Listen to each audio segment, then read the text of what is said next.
ప్రతిష్టాత్మక Aryapuram cooperative urban bank పాలకవర్గ ఎన్నికల్లో డైరెక్టర్గా ఘన విజయం సాధించిన బుడ్డిగ రవి కొండలరావు విజయోత్సవ బైక్ ర్యాలీ నిర్వహించారు.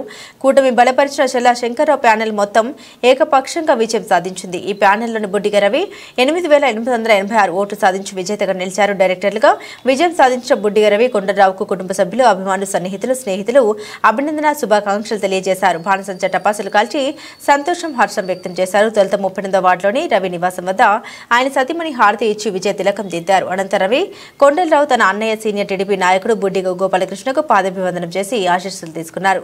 తర్వాత తన మిత్రులు, అభిమానులు, కార్యకర్తలతో కలిసి 38, 40 వార్డులో విజయోత్సవ బైక్ ర్యాలీ నిర్వహించారు. అక్కడి నుండి కౌంటింగ్ జరిగిన ఎస్కేవిటీ ఆవరణానికి చేరుకున్నారు.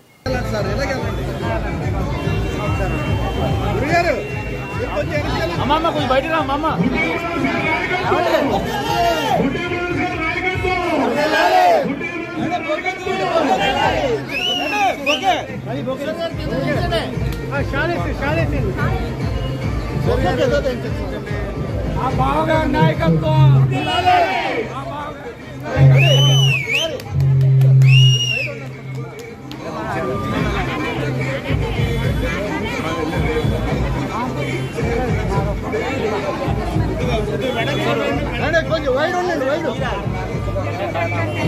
ఒరే చేయండి.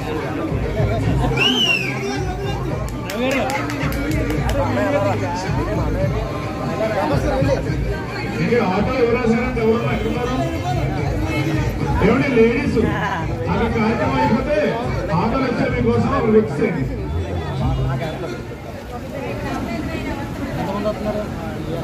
అన్నా కొంచెం ప్రాజెక్ట్ మళ్ళీ కొంచెం పక్కన పెట్టినా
ఈ ఆర్యపురం కోఆపరేటివ్ బ్యాంక్ డైరెక్టర్ గా నియమితులైన బుట్టిరావు గారికి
అందరికీ నమస్కారం. ఈరోజు ఇంత అత్యధిక విజయాన్ని ఎన్డీఏ కూటమి నుంచి పోటీ చేసినటువంటి ఆర్యాపురం కోఆపరేటివ్ అర్బన్ బ్యాంక్ బెల్ట్కి విజయాన్ని అందించినటువంటి ప్రజలందరికీ కూడా హృదయపూర్వక ధన్యవాదాలు తెలియజేసుకుంటూ, అలాగే మరి ముఖ్యంగా నాకు ఈ అవకాశాన్ని ఇచ్చినటువంటి మా యువ నాయకుడు ఆదిరెడ్డి వాసు గారికి, మా రాజమండ్రి ఎమ్మెల్యే ఆదిరెడ్డి వాసు గారికి, అలాగే మా పెద్దలు, మా అభిమాన నాయకులు ఆదిరెడ్డి అప్పారావు గారికి నేను చాలా రుణపడి ఉంటాను. అలాగే పెద్దలు చంద్ర శంకరరావు గారికి కూడా ధన్యవాదాలు. మరి ఎప్పుడు కూడా వారు నా మీద ఉంచినటువంటి నమ్మకాన్ని వమ్ము చేయను. మా ఎమ్మెల్యే గారు అడుగుజాడల్లో నడుపుతూ బ్యాంకు కోసం కృషి చేస్తాను. ఎవరికి ఎప్పుడు ఏ అవసరం ఉన్నా సరే మీకు అందరికీ కూడా అందుబాటులో ఉంటాను. ఒక్క ఫోన్ చేస్తే మీకు బ్యాంకుకి సంబంధించి ఏ అవసరం వచ్చినా మీకు అందుబాటులో ఉంటానని చెప్పి తెలియజేసుకుంటా ఉన్నాను. మరి ఇంత అద్భుత విజయాన్ని చేకూర్చినటువంటి ప్రజలకి, మరి ముఖ్యంగా మా నాయకులు, మరి మాతో పాటు ఉన్నటువంటి కూటమి, మా వాసు గారుతో పాటు మాతో పాటు ఉన్నటువంటి కూటమి నాయకులు, జనసేన, అలాగే బీజేపీ, వీళ్ళందరికీ కూడా నాయకులందరికీ కూడా హృదయపూర్వక నమస్కారాలు తెలియజేసుకుంటా ఉన్నాను. Thank you.